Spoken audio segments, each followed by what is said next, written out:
Hello friends, welcome to agri empire by Shamir Vishwakarma. I hope आप सभी बहुत ही अच्छे होंगे। तो आज की इस वीडियो में हम बात करेंगे आपके आईसीआर काउंसलिंग 2025 की। ठीक है, इसमें सारे स्टेप्स की हम बात करेंगे जो कि आपके यहाँ पर इम्पोर्टेंट स्टेप्स रहने वाले हैं। और रजिस्ट्रेशन कब होगा आईसीआर का, और हमने तो अभी तक एग्ज़ाम दे दिया सर, अभी तक हमें आईसीआर का नाम भी सुनने को नहीं मिला। तो आपके बहुत से डाउट्स हैं, मुझे पता है। तो आज इसी वीडियो में हम सारे आपके डाउट्स क्लियर कर देंगे। मुझे पता है ये वीडियो आपके लिए बहुत ही इंपॉर्टेंट होने वाला है, बहुत ही अच्छा लगेगा आपको, इसलिए एक लाइक ज़रूर कर देना। सरल लैंग्वेज में हम इस वीडियो में हम आपको समझाने की कोशिश करूँगा मैं, ठीक है, ताकि आपको इस वीडियो को देखकर और दूसरा कोई वीडियो ना देखना पड़े आईसीआर काउंसलिंग से रिलेटेड। ठीक है, तो चलिए वीडियो शुरू करते हैं। सबसे पहले आपका यहाँ पर पता था पिछली बार जब आप फॉर्म फिलअप करते थे सीयूईटी का, उसी समय आपका आईसीआर वहाँ पर सेलेक्ट करने के लिए ऑप्शन दिया रहता था, लेकिन इस बार नहीं हुआ है ऐसा कोई भी कार्यक्रम। ठीक है, तो अब आपका यहाँ पर आईसीआर के लिए आप एलिजिबल कैसे हो, ये आपको कैसे पता चलेगा, या फिर हम आईसीआर के थ्रू बीएससी एग्रीकल्चर के कोर्सेज में कैसे जाएंगे। तो अब आपको मैं बता दूं कि पिछले बार तक आपने फॉर्म में फिलअप किया था ना, इस बार नहीं किया है। लेकिन जिस भी स्टूडेंट जो साइंस ग्रुप से था, जैसे कि बायोलॉजी, जिनका 12th में बायोलॉजी था, एग्रीकल्चर था या फिर मैथ्स था, वो तीनों ही यहाँ पर आईसीआर के रजिस्ट्रेशन के लिए एलिजिबल हैं बेसिकली। और अगर जो बायोलॉजी वाला स्टूडेंट है जिसका यहाँ पर पीसीबी आता है मुख्यतः, ठीक है, उसने यहाँ पर इसकी परीक्षा दी है, इस एग्ज़ाम दिए इन तीनों सब्जेक्ट्स के लिए, तो वो आईसीआर काउंसलिंग के लिए एलिजिबल है। एग्रीकल्चर वाला अगर एबीसी ग्रुप से यहाँ पर जो है एग्ज़ाम दिया है, एग्रीकल्चर, बायोलॉजी, केमिस्ट्री, मैथ्स वाला यहाँ पर पीसीबी, फिजिक्स, केमिस्ट्री, मैथ्स, इन सब्जेक्ट्स के एग्ज़ाम दिया है जिसने स्टूडेंट ने, वो सारे स्टूडेंट्स यहाँ पर आईसीआर के लिए एलिजिबल हैं। अब यहाँ पर आपका जब एग्ज़ाम ख़त्म हो जाएगा, आपका जून में मे भी आपका यहाँ पर सीयूईटी के एग्ज़ाम ख़त्म हो जाएगा। अब एग्ज़ाम ख़त्म होने के बाद क्या होता है, सिंपल सा रिजल्ट आता है। रिजल्ट आएगा आपका लगभग एग्ज़ाम ख़त्म होने के लगभग 15 से 20 दिन के बाद आपका रिजल्ट आ जाएगा सीयूईटी का। ठीक है, उसके बाद आप उसके भी 10 से 15 दिन बाद आपका यहाँ पर आईसीआर का रैंक कार्ड आता है। अब रैंक कार्ड क्या होता है तो वो मैं आपको समझा देता हूँ। जैसे एग्जांपल लेते हैं, किसी क्लास में 100 स्टूडेंट्स हैं जिसने आईसीआर दिया है, और आईसीआर एक मेन टीचर है, मान के चलिए एक टीचर है, ठीक है, उसको हम आईसीआर कहते हैं। अब जो 100 स्टूडेंट्स हैं, इन्होंने आईसीआर का एग्ज़ाम दिया था, यानी कि सीयूईटी का एग्ज़ाम दिया था, और इन्होंने रजिस्ट्रेशन कर दिया आईसीआर के लिए। अब जो टीचर है वो इनके अंक के अकॉर्डिंग इनको एक रैंक प्रोवाइड कर देगा, यानी कि जो पहला, जिसके सबसे ज़्यादा अंक थे, जिनके 100 में से 99 अंक थे, उसको पहली रैंक आ जाएगी, जिसके कम थे उसको कम करते करते जैसे कि 99 और 100वीं रैंक लगा देगा। वैसा ही आपके साथ भी होता है। जब आप सारे बच्चे यहाँ पर आईसीआर के रजिस्ट्रेशन करते हैं जो एलिजिबल है, ठीक है, वो जब रजिस्ट्रेशन करते हैं तो आईसीआर उन सभी की उनके अंक के अकॉर्डिंग रैंक निकाल देता है। किसी की 2000 रैंक आ गई, किसी की पहली रैंक आ गई, किसी की 5000 रैंक आ गई।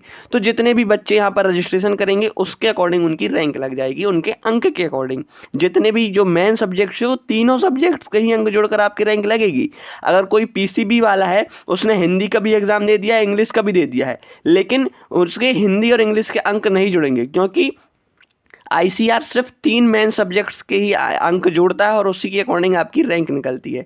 रैंक कार्ड में होता क्या है, एक तो आपकी ओवरऑल रैंक पता चलती है आपकी कि सारे बच्चों ने यहाँ पर रजिस्ट्रेशन किया था, उसमें से आपकी कितनी रैंक लगी, और आपकी कैटेगरी रैंक आपको पता चलती है कि आपकी कैटेगरी रैंक कितनी की, आपके जितने भी कैटेगरी वाले स्टूडेंट्स थे उसमें से आप जितने टोटल फॉर्म फिलअप किए गए थे, मतलब रजिस्ट्रेशन किया गया था, उसमें से आपकी कितनी रैंक लगी आपके अंक के अकॉर्डिंग।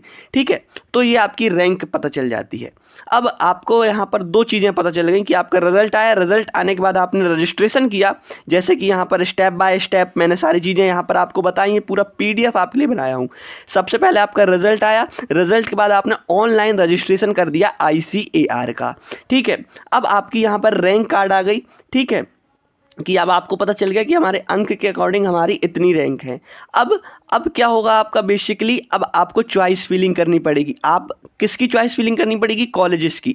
कैसे करेंगे कि आपकी जो रैंक आई है ना दोस्त, अब आपको पता है मेरी रैंक 2000 है या फिर 1000 है, ठीक है, और मेरे इतने अंक हैं, जैसे कि 600 अंक हैं मेरे 750 में से, 750 का एग्ज़ाम हुआ है इस बार तीनों सब्जेक्ट्स के अंक मिलाकर, ठीक है, तो 1000 रैंक है मेरी, 600 अंक आए मेरे। तो अब आपको जैसे किसी की बहुत अच्छी रैंक आ गई तो वो शुरू में सबसे पहले आईएआरआई भर सकता है, है, ठीक है। 72 प्लस यूनिवर्सिटीज़ हैं और 72 से ज़्यादा 72 प्लस आप यूनिवर्सिटीज़ को फिलअप कर सकते हो अपनी काउंसलिंग में, आपकी प्रेफरेंस लिस्ट में, ठीक है। तो IARI भर दिया और फिर BHU भर दिया, या फिर उसकी जो भी ड्रीम यूनिवर्सिटी है उसको कोई भी यूनिवर्सिटी चाहिए, JB पंत चाहिए, ठीक है, या फिर और कोई भी यूनिवर्सिटी चाहिए, JNKV चाहिए, जबलपुर चाहिए ना, तो वो कोई भी भर सकता है। अब वो कैसे भरेगा कि आपके अंक के अकॉर्डिंग भरेगा। अगर किसी स्टूडेंट्स के बहुत कम अंक आते हैं या बहुत ज़्यादा रैंक है, हाई रैंक है, 10,000 रैंक है, कॉलेज मिलने की मुश्किल लग रहा है, तो वो उन कॉलेजेस को पहले भरेगा जिनका लो कट ऑफ जाता है, जिनमें कम अंक में भी सिलेक्शन हो जाता है, तो वो उन कॉलेजेस को भरेगा। तो ये बात आपको ध्यान रखना कि अगर आपकी ज़्यादा रैंक है तो आप उन कॉलेजेस को भरिए जिनकी हाई रैंक मतलब कम अंक में भी सिलेक्शन हो जाता है, ठीक है। दूसरा, आप उन कॉलेजेस को भी ध्यान रखिएगा अपनी प्रेफरेंस लिस्ट में कि आपके यहाँ पर सब्जेक्ट ग्रुप को वो अलाउ करते हों, कि बहुत सारी यूनिवर्सिटीज़ है जहाँ पर ABC ग्रुप वालों को अलाउ नहीं करते, PCB ग्रुप वालों को अलाउ नहीं करते, PCM ग्रुप वालों को अलाउ नहीं करते, या फिर ABC ग्रुप वाले BTech एग्रीकल्चर इंजीनियरिंग नहीं कर पाते हैं, ठीक है। तो ये सारी चीज़ें भी आप ध्यान रखिएगा। आपने हो सकता है किसी ABC ग्रुप वाले स्टूडेंट ने एक ऐसी यूनिवर्सिटी, एक X नाम की हम एक यूनिवर्सिटी मान लेते हैं जो कि ABC ग्रुप वालों को अलाउ नहीं करती है अपने एडमिशन में, तो उसने प्रेफरेंस लिस्ट में भर दी, ठीक है, और आपको कॉलेज भी मिल गया उसी के अकॉर्डिंग, वो X यूनिवर्सिटीज़ को मिल गई। लेकिन जब यहाँ पर आप ऑफलाइन जाओगे रजिस्ट्रेशन के लिए, वेरिफिकेशन के लिए, तब आपको यहाँ पर ये जो है आपको रिजेक्ट कर देगी, क्योंकि इसकी गाइडलाइन में साफ साफ लिखा हुआ था कि हम ABC ग्रुप वालों को नहीं लेंगे। तो आपको इस बात का भी ध्यान रखना है, आपको अपने 1 साल बर्बाद नहीं करना है, ठीक है। अब आपने चॉइस फिलिंग कर ली, अब आपको कॉलेज भी अलॉट हो गया। उसके बाद आपका क्या होगा, आपको सीट अलॉट हो गई। अब आपको यहाँ पर सीट अलॉटमेंट के बाद 2 ऑप्शंस रहते हैं। आप एक तो आप फीस जमा करके आप अपनी सीट को फ्रीज कर दो, यानी कि आपको सीट पसंद आ गई है, हम इसी कॉलेज में रहेंगे, तो आप उसको फ्रीज कर दो, वो सीट आपसे कोई नहीं ले पाएगा। दूसरा ऑप्शन रहता है फ्लॉट ऑप्शन।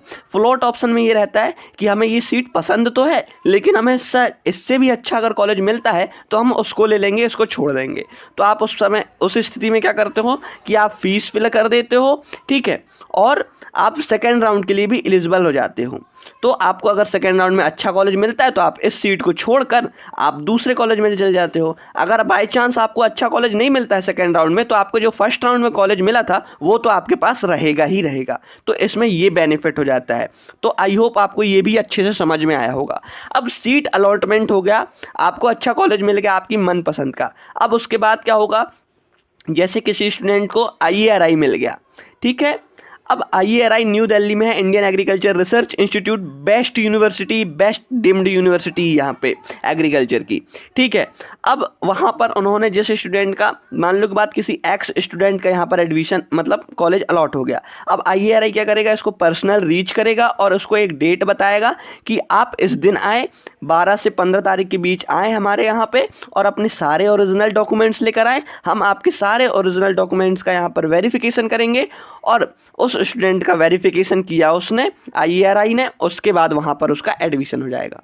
तो ये आपकी सारी प्रोसेस थी A to Z। यहाँ पर आपके एग्ज़ाम से लेकर आपके यहाँ पर एडमिशन तक की सारी प्रोसेस थी। लेकिन अभी भी बहुत सारे बच्चों के मन में डाउट है, अभी भी बहुत सारे बच्चों को नहीं बन रहा है। तो अगर आपको पेड काउंसलिंग करानी है तो बिल्कुल एग्री एम्पायर ये सुविधा भी आपके लिए यहाँ पर लेकर आया है। यहाँ पर मेरा व्हाट्सअप नंबर दिया हुआ है, आप इस पर कॉन्टैक्ट कर सकते हो, ठीक है। पेड काउंसलिंग में आपको मैं बताऊँगा, आपकी कॉलेज प्रेफरेंस लिस्ट आपको मैं बना कर दूंगा कि आपके रैंक के अकॉर्डिंग, आपकी कैटेगरी के अकॉर्डिंग, आपका कौन सा सब्जेक्ट ग्रुप है, कौन सी यूनिवर्सिटी आपको मिल सकती है ना। तो वो उसके अकॉर्डिंग सारी चीज़ें आपको प्रेफरेंस लिस्ट में मिलकर रहेंगी। आपको डॉक्यूमेंट्स की लिस्ट बना कर दूंगा कि आपको अभी से कौन कौन से डॉक्यूमेंट्स आपको जो है रखने हैं, ताकि आपको आगे चल के कोई भी यहाँ पर प्रॉब्लम फेस ना करनी पड़े। और भी इसमें बहुत सारे बेनिफिट रहेंगे। डायरेक्ट एडमिशन वाली यूनिवर्सिटीज़ में आपको यहाँ पर आपको बताया जाएगा कि किस में डायरेक्ट एडमिशन हो रहा है। अगर आपके बहुत ज़्यादा रैंक है, बहुत कम अंक है, आपको लग नहीं रहा कि मेरा सिलेक्शन होगा, तो कई यूनिवर्सिटीज़ डायरेक्ट एडमिशन भी देती हैं। सीट जो ICR की काउंसलिंग होती है उसके बावजूद भी कई यूनिवर्सिटी में सीट बच जाती है, तो वो क्या करती हैं, इन सीट को फिलअप करने के लिए डायरेक्ट एडमिशन चालू कर देती हैं। तो आप उन यूनिवर्सिटीज़ में भी आप जो है एडमिशन ले सकते हो। तो ये सारी यहाँ पर आपको फैसिलिटीज़ मिलेंगी पेड काउंसलिंग में। तो आई होप फ्रेंड्स आपको ये वीडियो समझ में आ गई होगी। अगर अच्छा लगता है ये वीडियो तो आप एक लाइक ज़रूर कर दीजिएगा। और अगर आपको फिर से बता रहा हूँ, अगर आपको पेड काउंसलिंग ज्वाइन करनी है तो ये मेरा व्हाट्सअप नंबर है, डिस्क्रिप्शन बॉक्स में भी आपको मेरा व्हाट्सअप नंबर मिल जाएगा। आप वहाँ पर मुझसे जाकर कॉन्टैक्ट कर सकते हैं। मैं खुद आपसे बात करूँगा, आपको सारी चीज़ें समझाऊँगा पेड काउंसलिंग में क्या होता है क्या नहीं होता है, सारी चीज़ें बात करूँगा। आप मैसेज करेंगे तो मैं रिप्लाई दूंगा, आप कॉल करेंगे तो भी मैं आपका कॉल रिसीव करूंगा। ठीक है, डिस्क्रिप्शन बॉक्स में एक बार व्हाट्सअप ग्रुप की लिंक दी हुई है और टेलीग्राम ग्रुप की लिंक दी हुई है, आप वहां पर भी ज्वाइन हो जाइएगा, क्योंकि वहां पर भी फ्री ऑफ कॉस्ट सारी अपडेट्स आपको मिलती रहती हैं। तो मिलते हैं फ्रेंड्स ऐसे ही नेक्स्ट इंपॉर्टेंट वीडियो के साथ। जब तक के लिए चैनल को सब्सक्राइब, वीडियो को एक लाइक और अपने दोस्तों के साथ शेयर कर दो जो कि ICAR CUET का इस बार एग्जाम दिया हो। धन्यवाद।